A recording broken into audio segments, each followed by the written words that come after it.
சிப்பி காளான் ஃப்ரை செய்யறதுக்கு சிப்பி காளான் இப்படி தான் இருக்கும். இதில் பெருசு பெருசாக உள்ளதை மட்டும் எடுத்து தண்டு பகுதி வந்து கொஞ்சம் ஹார்டாக இருக்கும். அதை கட் பண்ணி போட்டுட்டு அதை ஒரு 2 பீஸு 3 பீஸாக கட் பண்ணிக்கலாம். சிலதெல்லாம் சின்ன ஒரு மஞ்சத்தூள் போட்டு ஒரு 2 3 டைம் கழுவி வச்சுக்கலாம். ஒரு வானலில் 1 டீஸ்பூன் அளவுக்கு எண்ணெய் சேர்த்துடலாம்.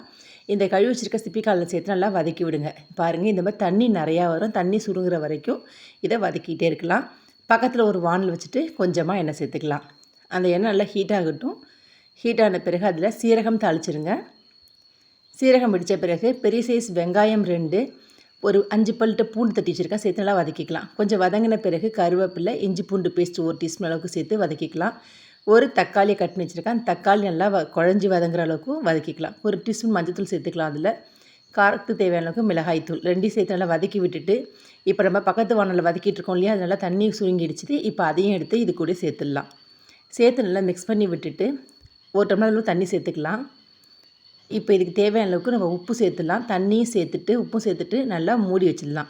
அந்த தண்ணி நல்லா சுருங்கி வர அளவுக்கு வேகட்டும். அப்போ தான் அந்த கால் நல்லா வெந்திருக்கும். நல்லா மூடி வச்சு வேக வைங்க. நல்லா சாஃப்டாக வெந்து வந்துடும். கடைசியாக மல்லித்தழை தூவி இறக்குனாக்கா நம்மளுடைய சிப்பி காளான் ஃப்ரை ரெடி. இது ரொம்பவே சூப்பராக இருக்கும். நம்ம நார்மல் காளான் பார்த்தா டேஸ்ட் சூப்பராக இருக்கும். செஞ்சு பார்த்துட்டு இருந்துச்சுன்னு கமெண்ட் பண்ணுங்கள். தேங்க்யூ.